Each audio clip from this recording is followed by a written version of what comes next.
কীর্তন যে হয়, ভাগবত পাঠ যে হয়, এটা আমাদের শোনা কতটা জরুরি এই পাঠটা শুনলে তোমরা বুঝতে পারবে।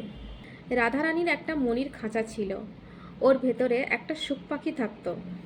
রাধারানী সেই শুক পাখিটির কাছে যেত আর শুক পাখিটিকে বলতে বলতো, বল গোবিন্দ। শুক পাখিটি বলতো গোবিন্দ। বল মাধব। শুক পাখিটিও বলতো মাধব। বল কেশব। শুক পাখিটি বলতো কেশব। রাধারানী যা যা বলতে বলতো ওই শুক পাখিটি তাই তাই বলতো, আর রাধারানী তা শুনে বড় খুশি হয়ে যেত।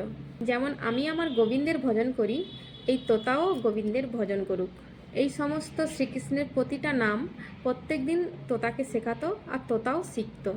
একদিন সকালবেলা উঠে সেই শুক পাখিটি বলতে লাগলো, গোবিন্দ, মাধব, কেশব, দামোদর।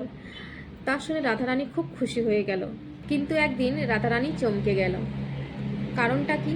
যখন রাধারানীর বাড়িতে শ্যামসুন্দর এলো, তখন ললিতা, বিশাখা সমস্ত গোপীগণ এবং কি রাধারানীও শ্রীকৃষ্ণকে দেখে প্রণাম করলো, কিন্তু সেই তোতা শ্রীকৃষ্ণকে প্রণাম করলো না। এটা দেখে রাধারানী খুব চমকে গেল। রাধারানী তখন সেই শুক পাখিটিকে ইশারা করে বলল, গোবিন্দকে প্রণাম করো, গোবিন্দকে প্রণাম করো। আর তোতাটি বলতে লাগলো, উনি কে, উনি কে? আর এটা শুনে রাধারানী খুব কষ্ট পেল, রাধারানী খুব কষ্ট হলো। যখন গোবিন্দ ওখান থেকে চলে গেল, তখন রাধারানী সেই শুক পাখিটিকে বলছে, যখন গোবিন্দ এলো তুমি তাকে প্রণাম করলে না কেন?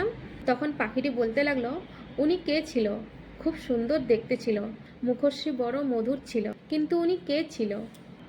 তখন রাধারানী সেই পাখিটিকে বলতে লাগলো, তুই রোজ সকালে যার নাম রোজ জপ করিস, উনি তো সে ছিল, উনিই তো এসেছিল।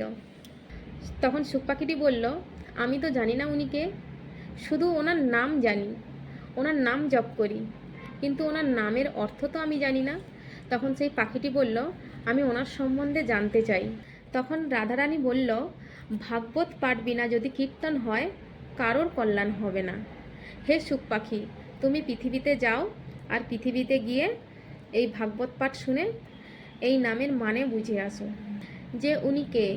আর তুমি ওনাকে প্রণাম না করে যে অপরাধ করেছ, সেই নামের মানে বুঝে এই নামের প্রচার যতক্ষণ না করছো, তোমার মুক্তি নাই। ওই শুক পাখিটা ছিল সুখদেব মহারাজ, এবং বেদব্যাসের পুত্র হয়ে জন্মগ্রহণ করলো এবং মহাদেবের কাছ থেকে অমৃত ভাগবত পাঠ শুনেছিল। ওই সুখদেব গোস্বামী মাতৃগর্ভে 12 বছর ছিল এবং 12 বছর পর তিনি মাতৃগর্ভ থেকে জন্মগ্রহণ করেছিল। তখন শ্রীকৃষ্ণের লীলা কথা শুনল।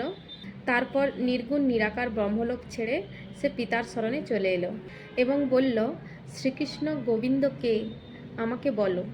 তখন সম্পূর্ণ ভাগবত জ্ঞান বেদব্যাস সুখদেব মহারাজকে দিল এবং সুখদেব মহারাজ পরীক্ষিত মহারাজের মাধ্যমে সারা বিশ্বের নাম প্রচার করেছিল। এবার বুঝতে পেরেছ নিশ্চয়ই, ভাগবত পাঠ না শুনলে জীবনে কোনো উন্নতি আনতে পারবে না। হরে কৃষ্ণ।